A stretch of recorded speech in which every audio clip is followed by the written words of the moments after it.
This collision is inevitable, though often remaining unconscious, until it presents itself to consciousness as troubling symptoms.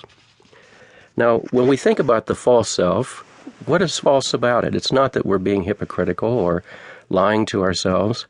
Each of us is a prisoner to some degree of history.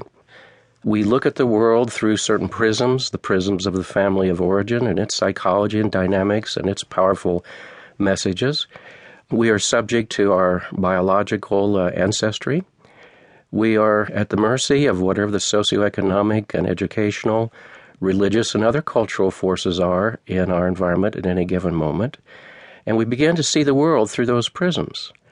Stop and think that if you had been born to, let's say, a medieval Thailand family of different religion and different set of values, you would have a whole different sense of self.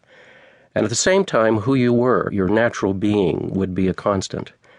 And so often in the collision between the internalized messages that one receives from one's environment and the encounter with the natural self, this collision produces symptomatology.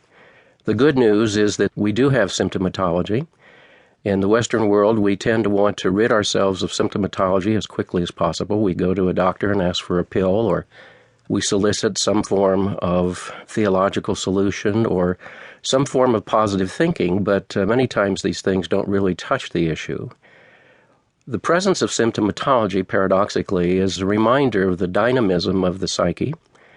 It represents the autonomy of the psyche. We can't wish it away, will it away. It shows up, it speaks. One of the things I've learned as a therapist as well as a human being is that the psyche is never silent. The psyche is forever soliciting our will and our intentionality to help us make choices that will align themselves more completely with the intention of our nature. Freud put it so succinctly when he said, "The price of civilization is neurosis." And what he meant by that was simply the collision between messages, the message of instinct and the message of our culture. Jung once said that neurosis is suffering that has not yet found its meaning.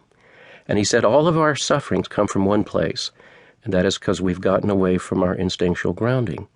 Indeed, in the 19th century, Nietzsche called us the sick animal. So I think we recognize there that there is a claim that our society makes upon us, our family of origin, our culture and our education, our socioeconomic conditions. At the same time, a natural instinctual truth that seeks to be served in the world as well. And one thing that we all learn as children is our essential powerlessness. We all get one big message, namely, the world's big and you're not. And therefore, you better learn to adjust and adapt to get your needs met, to stay out of harm's way, and to the best you can, manage anxiety. Now, nothing I'm talking about here is necessarily original or peculiar to our time and place. As a matter of fact, this was perceived many, many years ago in what the Greeks called the tragic vision. The tragedy for them was not something awful happened. They had a word for that, and it was catastrophe. Tragedy was the unfolding of the interaction between fate and choice, and the way in which these forces mingled within the conduct of a person's history. So they understood, first of all, that each of us is, in a sense, enmeshed in various force fields. One force field they called fate, or mira, and fate represents all of the givens, the determinations, the family of origin again, our genetics, our culture, etc. And on the other hand, we swim in another force field called prooirismus, or we've translated that as destiny. Destiny is that which is capable of becoming. So already we're creatures of fate and limitation, but we're also a being that is seeking somehow to realize itself in the world. And right there in the middle is the individual making choices on a daily basis. And there are three elements that constituted what we would today call the psychology of the individual. The first was something that tended to be inherent, although it could also be developed. And we still have that word, which is character. Those properties that we sometimes see in infants and young children, and yet are capable of being shaped and are often malleable, so that we make choices out of our character.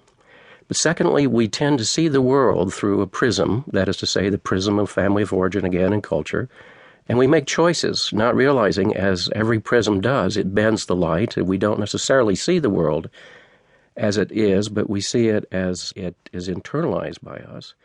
And this they define as the hamartia. Para seguir escuchando este audiolibro gratuitamente, haz clic en el enlace de la descripción y podrás escucharlo completo sin coste gracias a la prueba de 30 días de Audible.